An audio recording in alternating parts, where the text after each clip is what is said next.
How can students stay connected while living in the most socially disconnected generation that has ever existed? How will the effects of the COVID-19 pandemic and social distancing affect students' ability to connect and care for each other? These questions are occupying the minds of parents, teachers, and educators across our nation. The answer is friendship. The answer is Frenzy. When we learn friendship, we learn it for life. Start a Frenzy in your school today.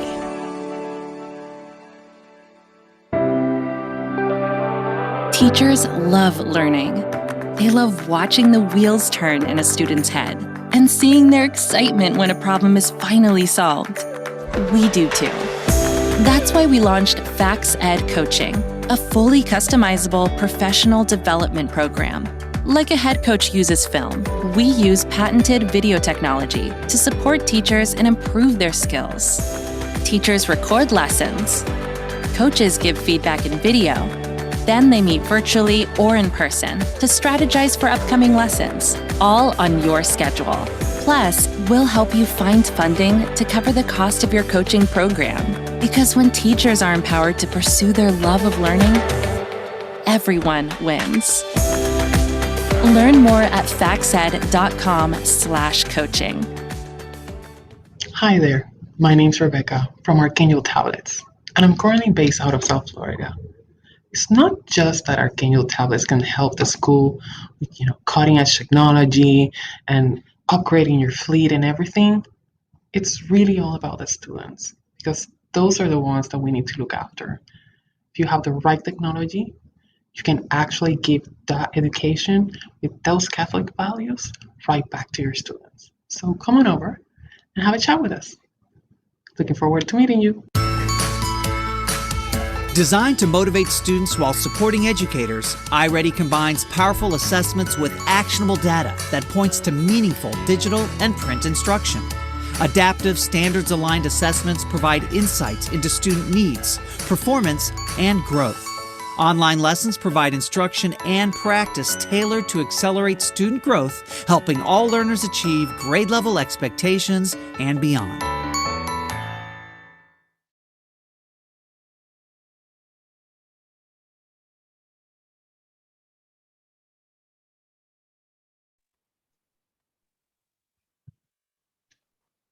Welcome to the NCEA 2021 live session entitled "The Kids Will Be All Right."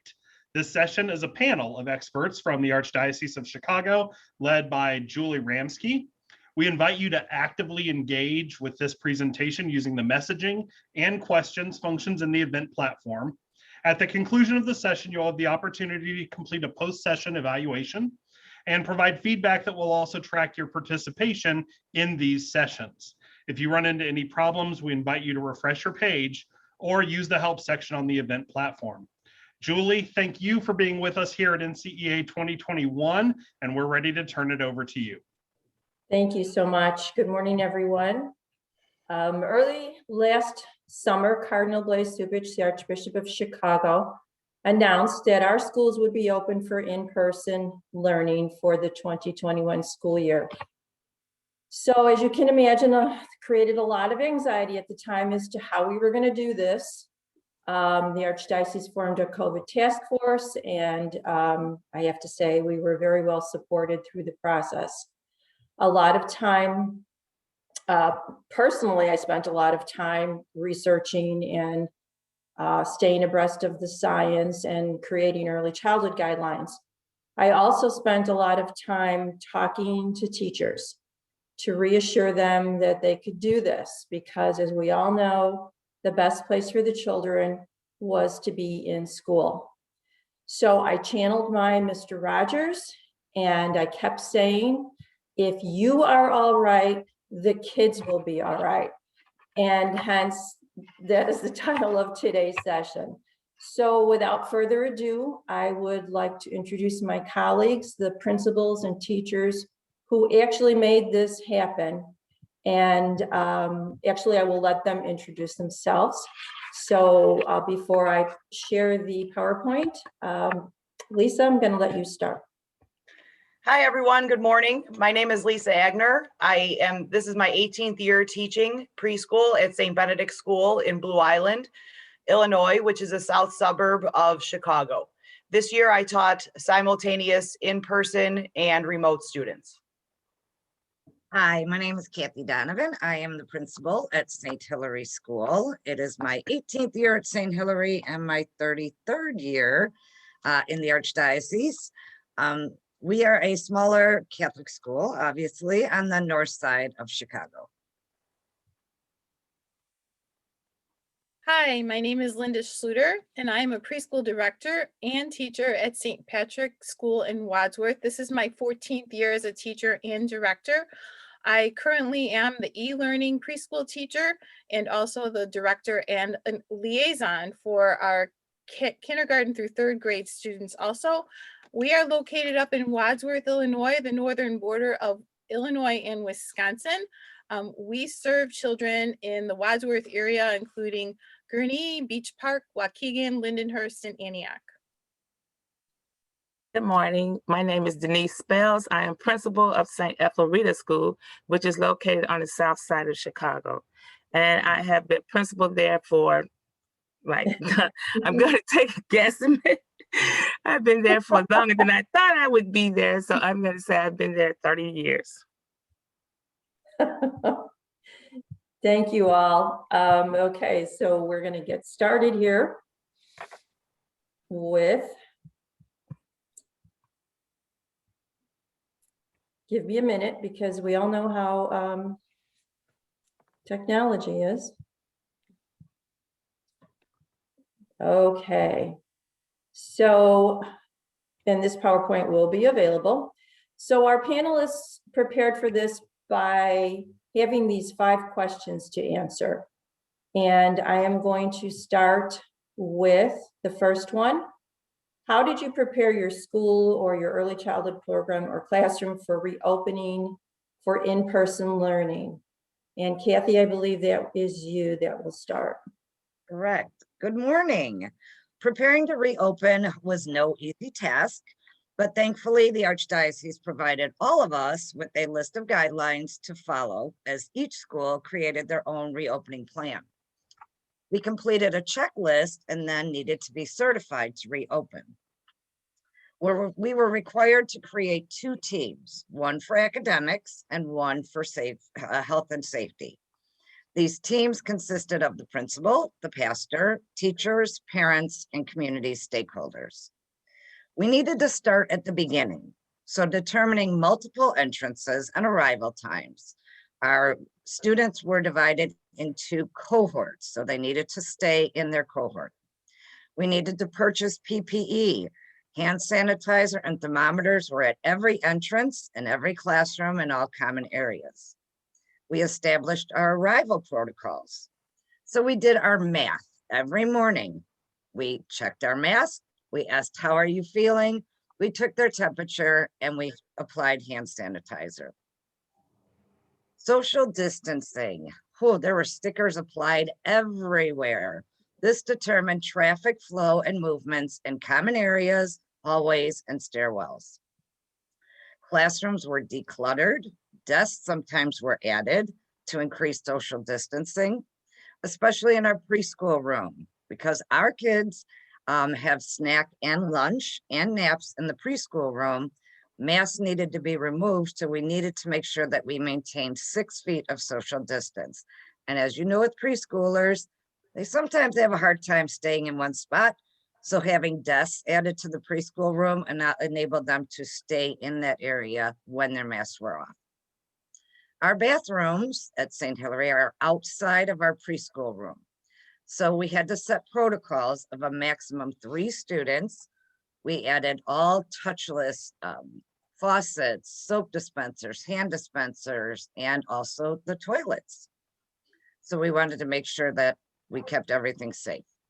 Our water fountains were closed, and in our case, we installed water bottle filling stations. We needed to minimize our parents and visitors in the school as a whole, so communicating with the parents was extremely important. This also required our kids, especially our preschoolers, to become a little bit more independent a lot quicker. Now, this helped our kids, but there was some separation anxiety with the parents, but they did very well. We needed to determine our safe use of our playground. So we needed to set a schedule, not only for our preschoolers, but for the entire school. So all of these new procedures and protocols needed to be communicated to parents and to students. So we created multiple videos, and we also set up a school YouTube channel. The teachers and I modeled each of our new procedures, and the teachers also created their own videos for parents and children to view. This was especially important because we could not have our typical open house. So the virtual tours were on the YouTube channel for everybody to check out. At St. Hilary, we did not offer a remote option for our preschoolers because our community really didn't need it. But a number of my colleagues here in this presentation today did have remote options, and they're going to talk a little bit more about their experiences with you.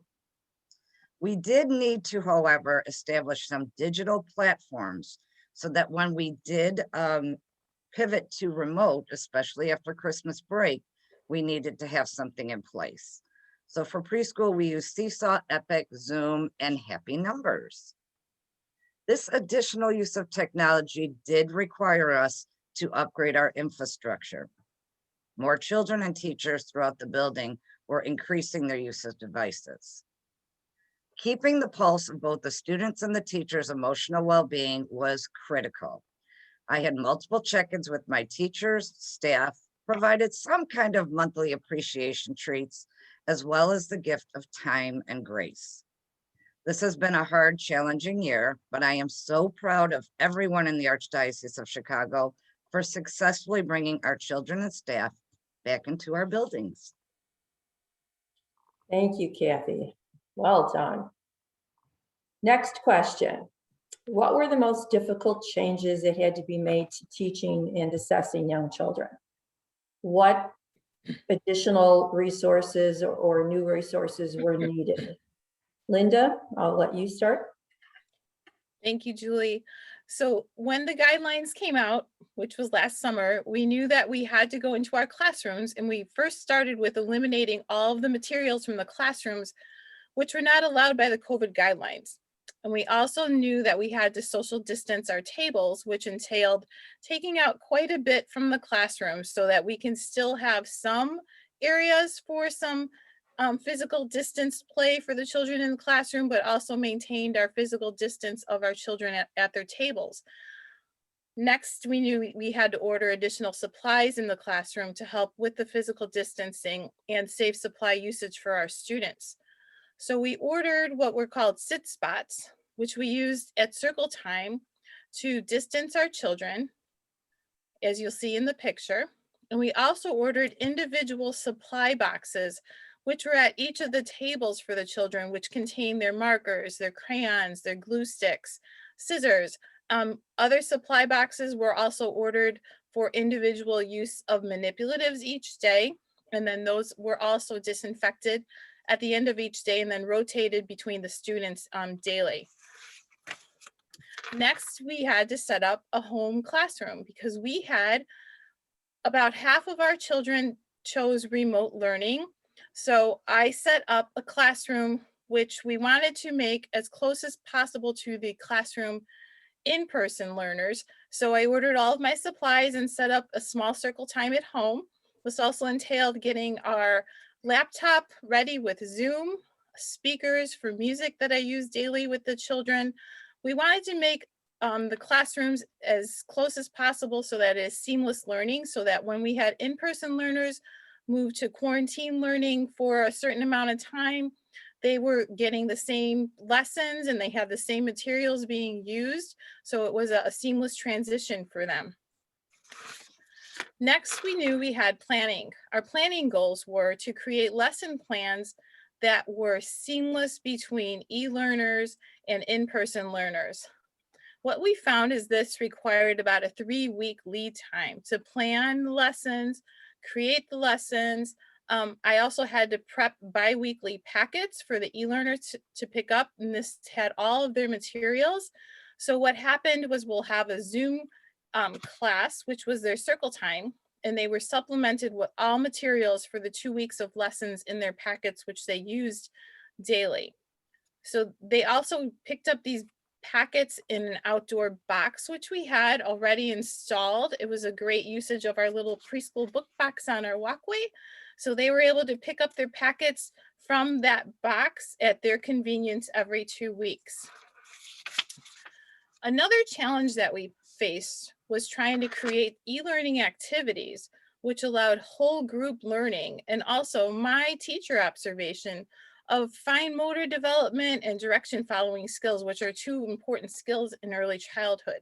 I used a lot of music activities to develop direction following, and it allowed me to assess those skills in an environment that was just an easier way to watch what was happening with them on a daily basis. I used the same daily songs and transition music that are used in the in-person learning classrooms, so that next year when they transition into in-person learning, they're ready to go in the classrooms. We also found that we were going to have an assessment challenge. So we had to make updates to our current assessment form for both e-learners and in-person learners due to the limited social interaction in the classroom this year and the limited social interaction of our e-learners. So the e-learners received the same academic assessment, but this was the first year that we had to do academic assessment via Zoom meetings. And this was done with parental observation. So the children were assisted or their parents were in attendance with them. And notes were made if we were observing parental prompting during the assessments. We had positive parental feedback regarding the assessment process. The parents thought that it was a smooth transition to e-learning when their child had to quarantine from in-person to an e-learner classroom. And we have very positive feedback and a new understanding by all of our parents who are in attendance of the daily Zoom classes with their children. It says it gives them a new appreciation for all that goes into planning for an early childhood class and also just running the class on Zoom. So it gave them a new appreciation of early childhood teaching. In conclusion, we found that through careful and rigorous lesson pre-planning, we were able to meet our goal of seamless instruction for our in-person and our e-learning students. And it gave us positive parental feedback, which we are really happy to have this year. Thank you, Linda. Lisa, would you please add? Sure, I would love to. Thank you. Linda covered almost everything that I experienced this year as well, with a few additions. One of the most interesting parts of teaching this year was that since the children could not share really anything, we had to order many more additional manipulatives and materials for the students, and their play became more parallel than cooperative, but they were still interacting verbally throughout this time. I also had to remember that to keep all protocol in place to keep the students, my aide, and myself safe while instructing, teaching, and assessing. And that meant sometimes when we were going to get really close to the kids and down to their level, we would just grab a face shield or put some gloves on or something like that. It was also very important for me to figure out how to keep simultaneous remote and in-person learners engaged. So I had to change a few things that I was quite familiar with. For example, I began projecting books and lessons while sharing my Zoom screen onto my smartboard. And this helped the children to see the books that I was reading or the lessons that were being presented, since they were so spaced out throughout the classroom. I had to make sure, like Linda said, that all the remote learners had all the materials that they needed. And like Linda said, this took a lot of planning, and we were planning 2 to 3 weeks in advance. I also had to make sure that there was a way to incorporate movement and large motor activities into our daily routine for both in-person and remote learners. I really had to be on my game, so to speak, this year. It was very important that I was dramatic and use facial expressions and change the tone of my voice throughout lessons to keep everybody engaged. Multi-sensory experiences provided a challenge at the beginning, but through planning, we were able to individualize everything from individual baggies of sand and Play-Doh to items from nature, and all the students got their own magnifying glasses. So we were still able to provide the students with the very important multi-sensory experiences that they needed. Simultaneous lessons, excuse me, were exactly the same for remote and in-person learners. So it was easy for the kids to transition from remote to in-person or from in-person to remote, especially in times of quarantine. To ensure that all kids could hear the lessons, our school was able to provide us with hands-free microphones for all the teachers. So this really helped a lot, and it came in handy during very active times, especially like during recess, because we were not allowed to use whistles this year. Another thing that I had to plan purposely was music. We wanted to keep singing and chanting and so on to a minimum. So we focused instead on rhythm, dance, creative expression, instrument play, painting and drawing to different kinds of music. And of course, discussing how this music makes you feel. Thank you. Well done, teachers. Oh, guess I missed some photos here. So these photos are just a small snapshot of the work that went into teaching and learning during COVID. So our next question, how did you meet the social emotional needs of children? And Lisa, I believe you're starting with that as well. Yes, thank you, Julie. So first of all, I had to understand and control my own emotional state. In August and the end of July, I will honestly say that I was petrified of school. I was scared of children. I was scared of parents. I was even afraid of my colleagues. I wanted to stay home where I knew that I would be safe.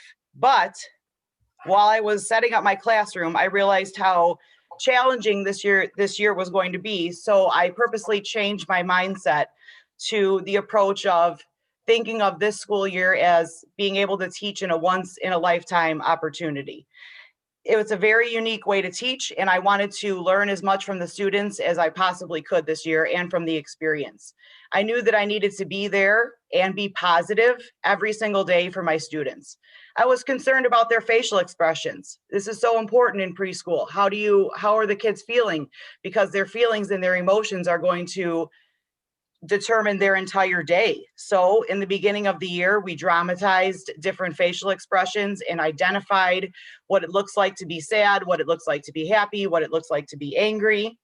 And I knew that I needed to establish a safe and consistent environment so the kids could feel secure and be able to thrive in their environment. So we provided clear visual postings of expectations and COVID protocol.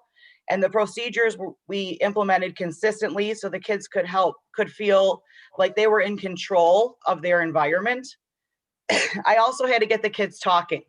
I don't know if it was the masks or if it was the fact that they were not around other children for so long, but August and September were very quiet times in my classroom. So we started playing games. We played games like Would You Rather. We had grand conversations. In the beginning of the school year, both in-person and remote learners made calming jars, which are basically jars of glitter glue that they can keep in their bin and shake and look at when they're feeling upset or concerned about something. We celebrated accomplishments, every accomplishment. We cheered for each other. We've shared joy every day. My principal starts every morning with jokes over the PA, so we made sure that we had time for laughter and to share just happiness and joy. We have an emotions poster in the classroom so the children can point to the emotions if they can't explain exactly how they are feeling. I also began daily emoji feelings check-in sheets, which they filled out in the beginning and at the end of the day. And this was just so I could kind of get a gauge of how everybody was doing that day and alter any lessons accordingly.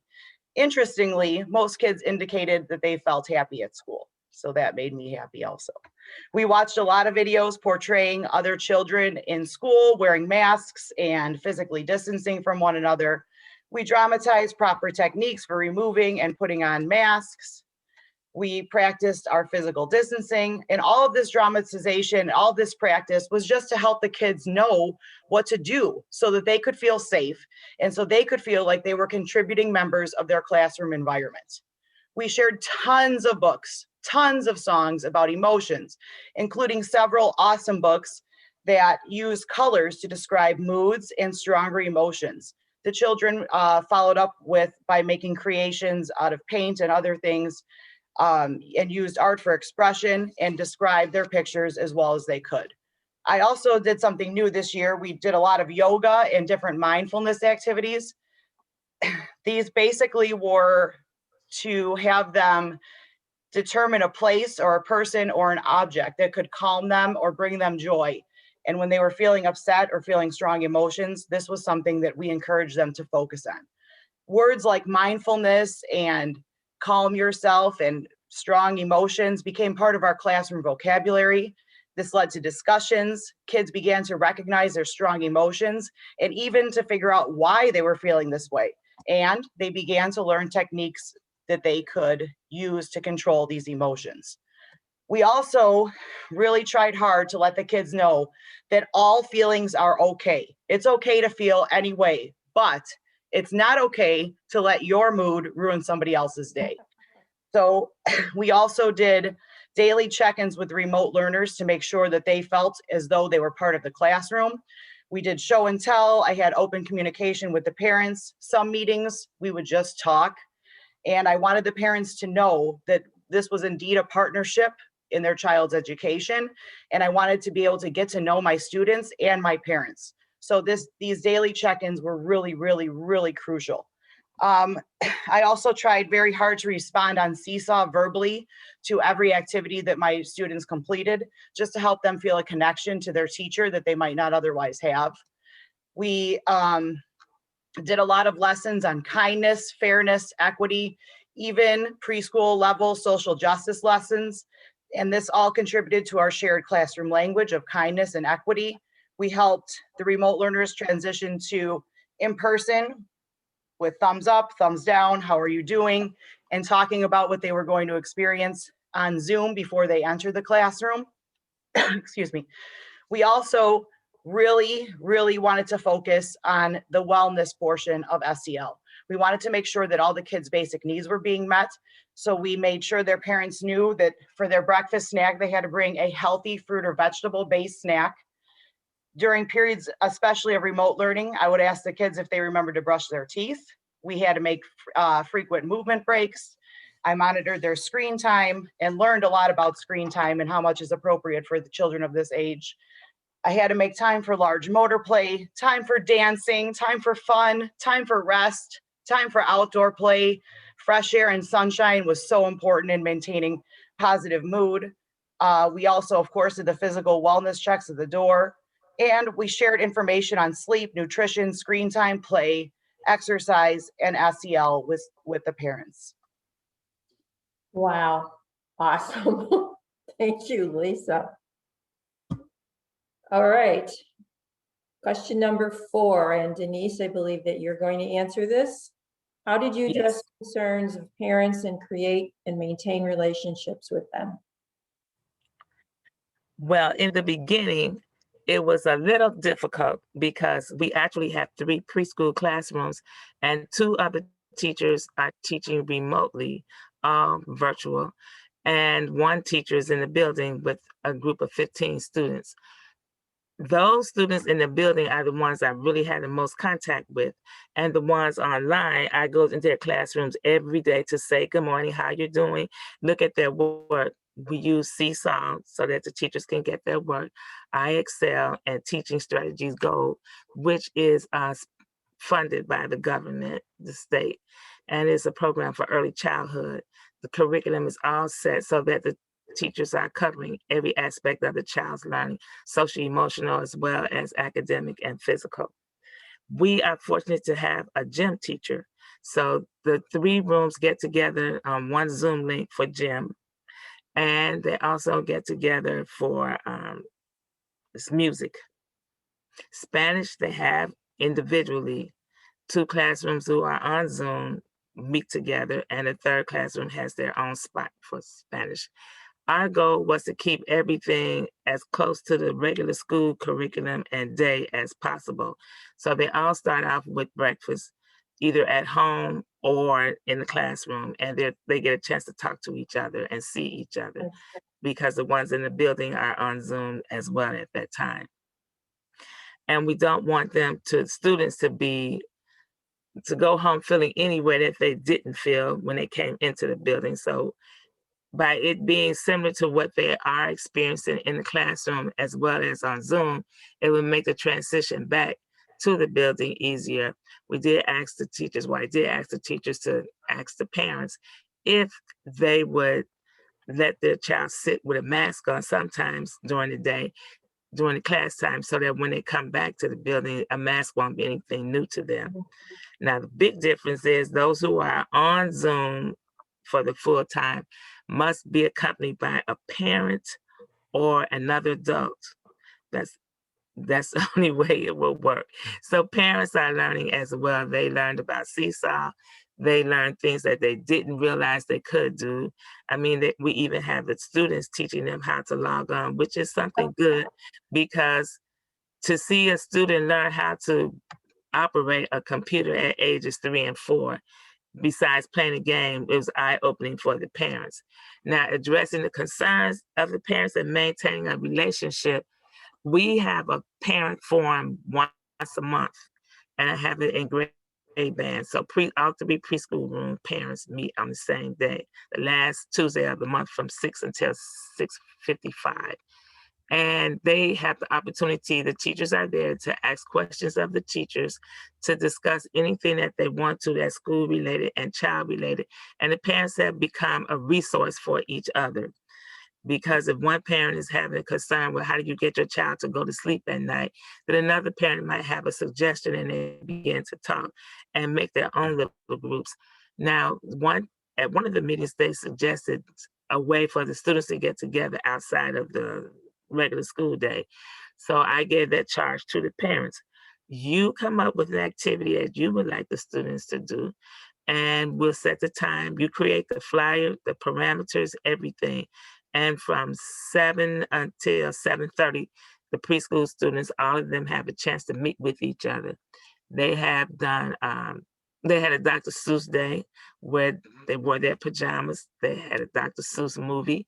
And they also, one of the parents read a Dr. Seuss book. And they had their snacks. And if they had a Dr. Seuss, they could dress like Dr. Seuss or one of his characters. And that was a good time because they saw each other. And the parents were involved as well. They've had sock puppet making, where they, created their own socks, their own puppets from either a sock or a paper bag. And this coming one, they are going to do scavenger hunt.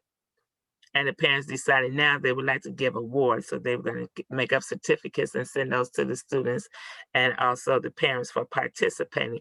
And it gives the parents a chance to talk with each other and the teachers and myself, so that we're all staying connected.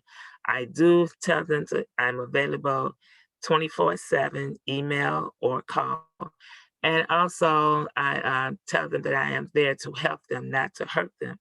So if they have any kind of concern, if I can find the answer for them or a resource, I will. And I think that is one of the things that happens and that keeps things going. Now, the parents were concerned in the beginning, the ones who bring their children to the building, because they had to stop at the door and sign them in and have a temperature taken. They couldn't walk them to the classrooms anymore, and they can't go down to the classroom to pick them up. And we did explain to them, because of safety protocols, we can't have people just wandering through the building. And eventually it was okay. They did say how well they think that things are going in the building because of no cases. And I tell them that it's really not in the building. It's people who bring COVID into the building. So therefore, we want you to stop right there.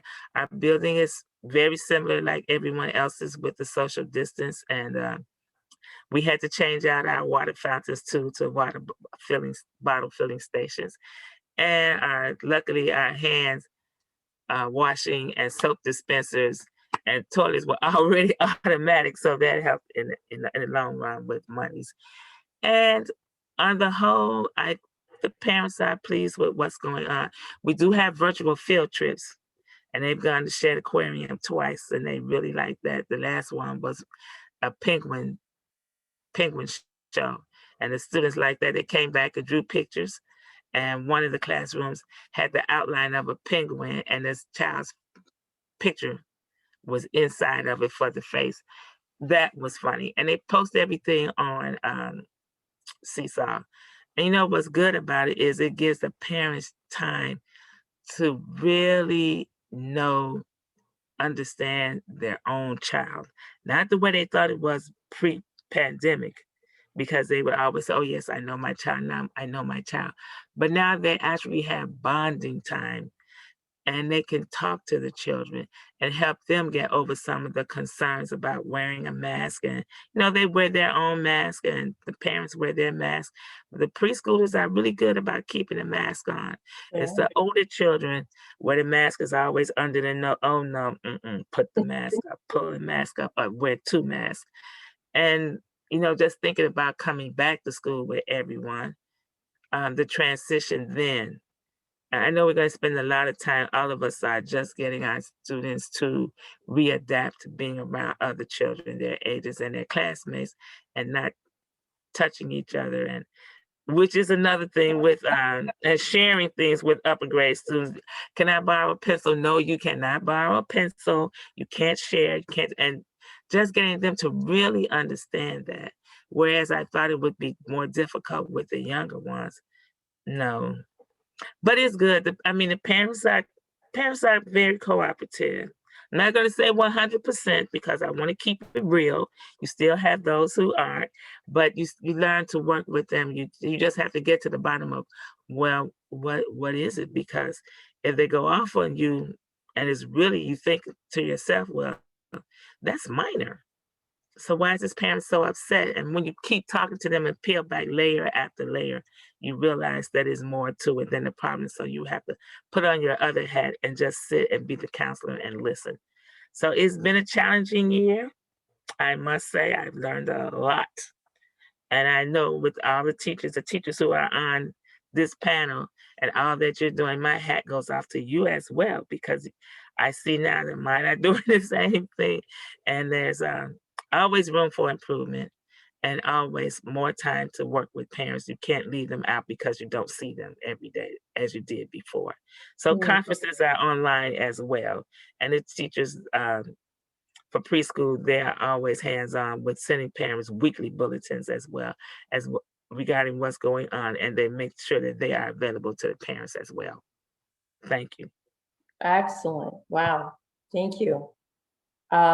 We have one last question, and I'm going to have one of the teachers, Lisa, I believe that's you, start, but this question is for all of the panelists to answer. So looking at the next school year, planning for 21-22, what outcomes of this school year and its experiences will you keep in place for the future? All right, Lisa, take it away. So I was a student of the children as much as they were students of mine this year. I learned so much from them. It's just unbelievable. I learned that I will not require children to share every single thing in the future, because some kids are just not quite ready for this experience when they come to school. A lot of classroom management issues that are common in preschool have kind of evaporated this year because the children have desks and their own bins of materials, and that kind of serves as a home base for them. So even the more timid children can feel free and secure and safe to know that they have somewhere to go back to, and no one's going to be, as Denise said, touching them or bothering them in any way. So this has really, really helped with classroom management. There have been like no problems whatsoever this year. I also learned from my little friends that parallel play is okay sometimes. And in fact, it can be a calming experience. At times, preschool environments can be overstimulating for little kids, especially the more timid ones. And to be able to engage and play by themselves can really be a soothing experience for them. They're still engaged with each other. They're just physically apart. I also learned that direct instruction can be fun and it can be engaging even for the youngest learners. So I learned to be a better teacher this year, and I hope to keep most of those new traits that I've learned this year in place. Planning ahead really does make lessons run smoother and more purposeful. There's no scrambling around for last minute stuff this year, and everybody feels ready to learn, myself and my aide included. I think I'm going to continue to use Seesaw to organize and present lessons, and especially for students who need enrichment or students who need additional practice at home on certain skills.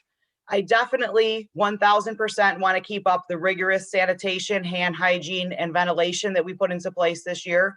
We've had very little illness and great attendance in preschool and actually in the school in general this year. Teachers are more mindful of germ transmission, and we created a workable routine of not letting the kids play with every single toy in the classroom that has to be sanitized every day. So this routine was workable for my aide and for myself. I'd also like to continue to use SEL and mindfulness activities more purposefully. It's really, these activities have truly led to a kinder classroom.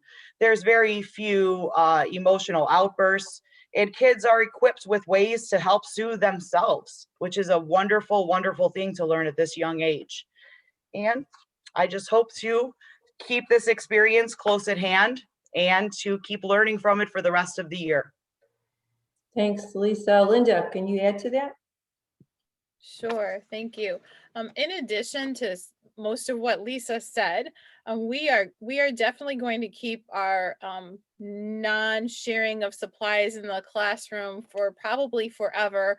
And we learned a lot this year about not sharing items that promotes not sharing germs. So we've already implemented a parent list for supplies for next year, which includes individual markers, crayons, glue sticks, scissors, a supply box to put it all in there. We're going to keep our individual boxes for our manipulatives, and again, rotating the toys with limited usage, and disinfecting every day is found to serve its purpose in the classroom. So more directed play in the centers, not allowing them to just move freely through the classroom, is really going to help with limiting those sharing of germs in the classroom. So that is very valuable information that we learned. We learned through the Zoom conferences that parents really liked it. They liked not having to leave work and get there at a certain time. They liked just being able to get onto their computer and talk to the teacher. So who knows, maybe that's the way of the future, our Zoom conferences with the parents. They really enjoyed that. And like, I Zoomed a lot with the parents, especially the e-learning parents. I saw them every day. So that was a new comfort level for me, because I was not only teaching the children, I was teaching the parents every day. So that used to be nerve-wracking to me when I had parents in the classroom, but now I have parents in my classroom every day. So that was something new, and it's not such a bad thing, I found. I actually kind of enjoy the parent connection on a daily basis now. We're going to continue using our sit spots at circle time for distancing. We're going to maintain our plexiglass dividers on our tables. Even if the distancing rules change, then we'll just reconfigure our tables and reconfigure our plexiglass dividers. So those are what we plan on doing for the upcoming years. Thank you. Principals, if you have any thoughts about what you've done this year that you're going to keep in place next year, Kathy? I agree with what Linda and Lisa said, and that's a consensus with our preschool teachers as well. I did want to address one of the questions in the chat box about caring. How do you teach the kids to care about each other with social distancing? I really think all of our protocols, the masks, the social distancing, is teaching our children about caring. The way that I communicate it with all of our families is that we are a family, and as a family, we take care of each other and we make sure that each other are safe, and that these measures that we've had to put in place are just showing that we care about each other as a family would. So I don't know if anybody wants to add on to, there were 2 questions in the chat, if anybody wants to add about that, but wanted to make sure I addressed that. Thanks, Kathy, because I'm not seeing the chat, so I appreciate that. Denise, do you have anything to add about what you might keep in place for next school year? Technology, definitely. And the everything with the social distance, all the protocols should remain in place because we're not going to be over this anyway. So we might as well plan for it. And I know they're changing the rules about now. They're changing the rules about cleaning. We're going to continue to clean everything every day with the cleaning solutions that we are using, and just to be on the safe side because you just don't know. And continuing to, I think my teachers enjoy Zooming with the parents as well. It's almost like it's instantaneous. You get more on Zoom than you would get in person. So we're going to work on something like that, as well as Friday monthly activities with the parents planning it and meeting with the children, meeting together. It's difficult in the lower grades because they do want to hug each other and hold hands, but it's really good seeing them walk and knowing what the social distance is, stopping on the signs that they're supposed to stop on, coming in the door with a mask, even telling each other to put the mask on when they see the mask off. So it's learning, and they're responding to it. And I think keeping the parents more involved would be better as well. So everything that's gone on and everything that all of you have suggested, we're going to keep it up for the coming school year. So if you try to change everything all of a sudden and then have to go back, it's going to me, it make confusion. So let's just keep working with what's working right now. Thank you, all of you, the panelists. And as you can see, they've generously sharing their contact information for anyone that would like to reach out with more questions, as well as their school websites.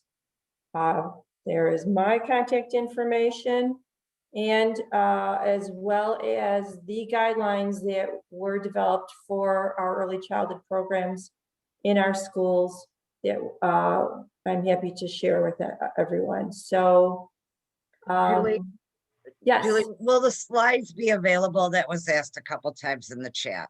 Yes, absolutely. Okay. Any final parting words? Well, Julie, you've done a fantastic job with making sure that we are following the early childhood reopening plans.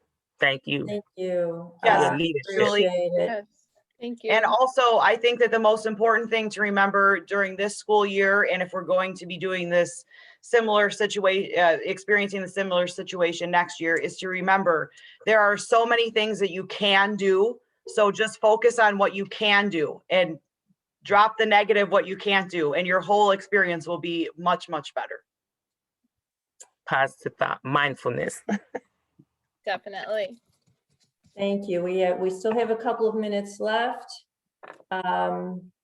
NCEA hosts, is there anything that you would like us to do before we all sign off? I am looking now to see if we have any other questions. The one other question that somebody had brought up that didn't get addressed, and we have 2 minutes left before I throw up the evaluation for the session, is do you find that as online kids are more bored or struggle more with being online versus being in person? I can take that one, Julie, if you'd like. Sure. I find that their connection with each other really allows for a non-boredom. A lot of parents have said that they look forward to their class. So I can even see a couple of them that come on and you can tell by their facial expressions, they have not had a good day. And once we get moving and going and the class is going along, they just snap out of their little funk that they've been in, and they know what's coming next, and they keep me in line as a teacher. And they've also become really connected with each other, more so than I thought would ever happen as online learners. They can tell when somebody is not feeling themselves. They'll say, so-and-so looks really sad today, Mrs. Schluter. And so we'll say, well, how are you feeling today?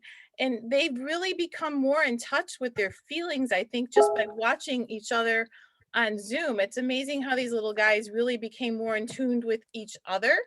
And I know that I had to become a much more animated teacher with them too, online, just to keep them engaged with me.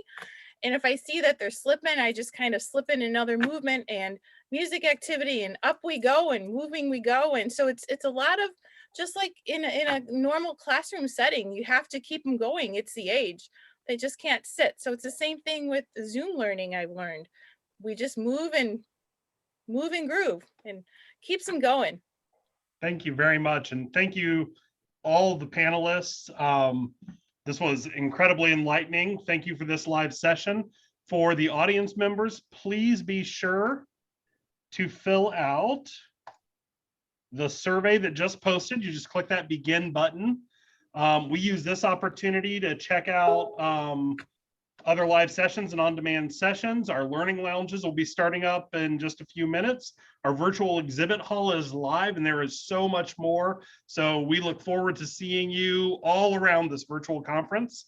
And thank you again to all of our panelists. Thank you.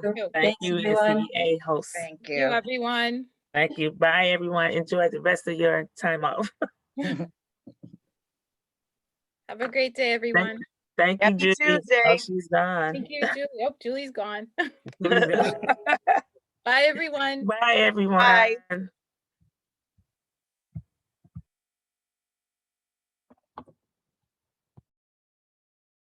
Okay, so I'm still not sure how they're going to get a copy of the PowerPoint. Oh, 1 second. I'm going to stop the recording.